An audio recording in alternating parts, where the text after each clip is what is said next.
Hey everyone. For this sculpture, I chose to create a portrait in marbled porcelain using molding and casting processes.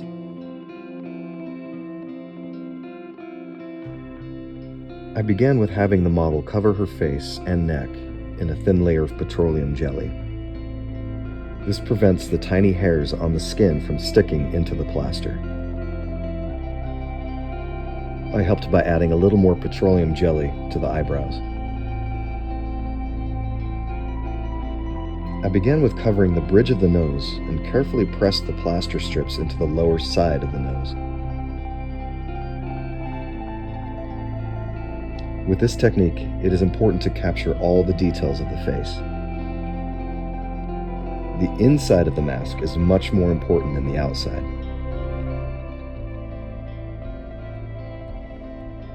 The model wears a headband to prevent hairs from getting into the mold.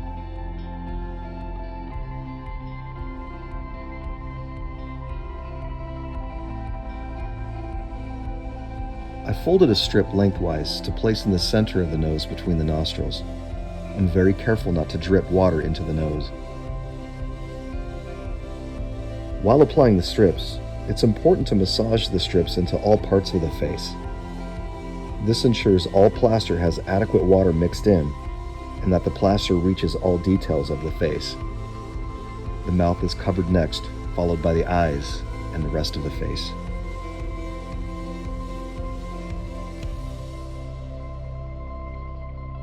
I get my plaster strips in bulk from Dick Blick Art, but they can be purchased at most any art store.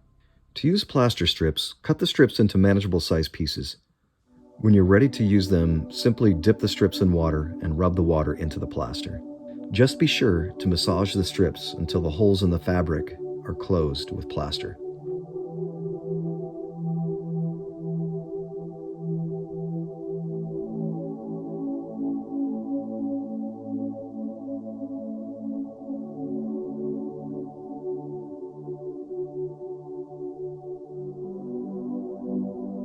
I finished making the mold with the neck.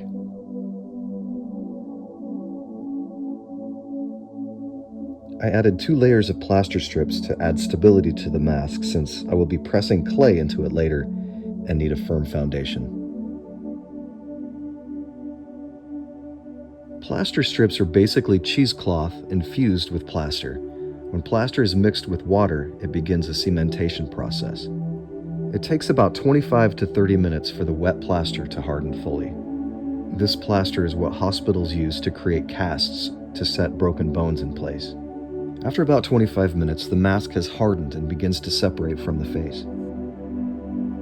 I had the model begin to scrunch and move her face to loosen it further. When taking it off, I'm careful to not pull out any hairs caught in the mask.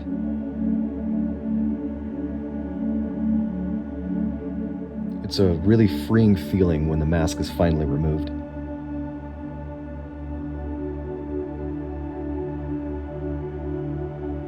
Once the mold was made, I began the casting process. I wedged some porcelain and began the steps for marbling.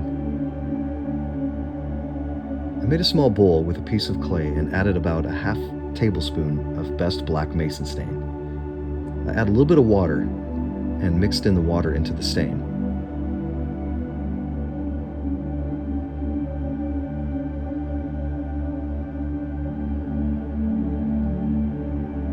Then I mixed the stain into more clay.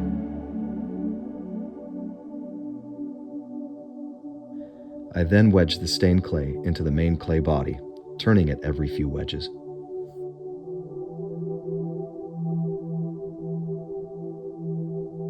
Using 1/4-inch slab sticks, I rolled the now marbled clay into a slab. One side didn't show much marbling, but the other side was perfect.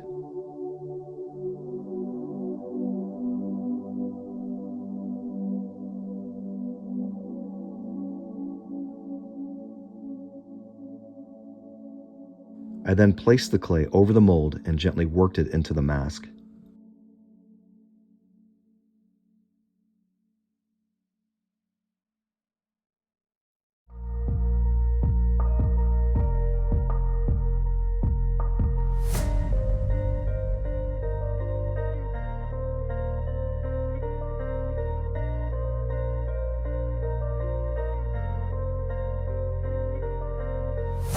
As I pressed the clay in, the center expanded and thinned to reach the concave parts of the face, the nose, the chin, and the forehead. I had to borrow extra clay from the outside to press into the middle center part of the face, so it wouldn't be too thin.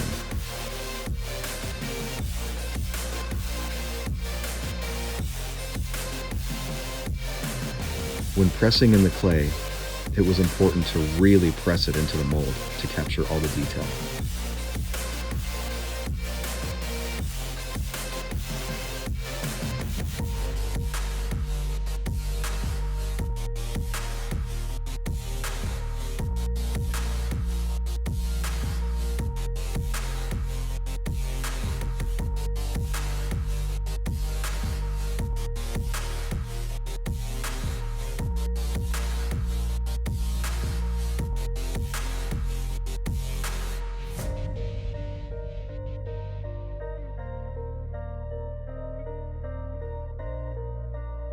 I smudged the clay together to ensure a good bond.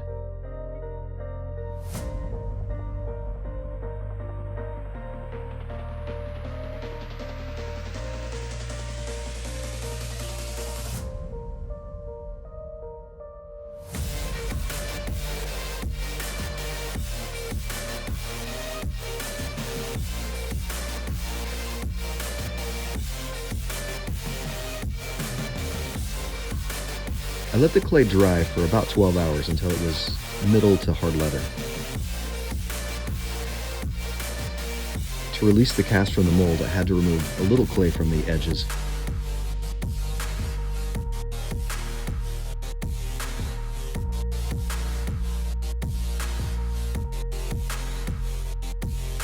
There is always extra clay that needs removed, so there's a bit of carving and refining to do.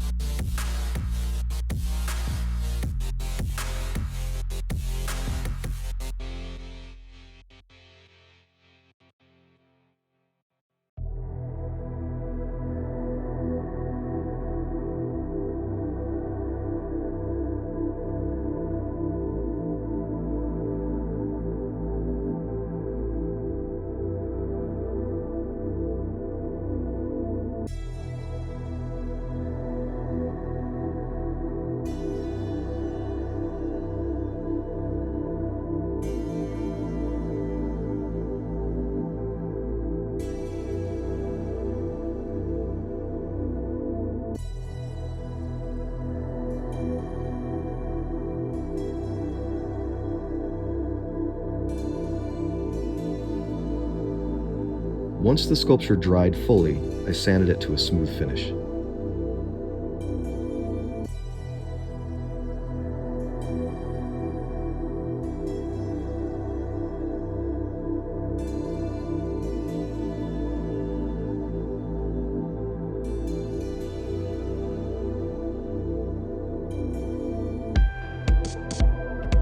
I completed the sculpture with firing and glazing it with a clear glaze.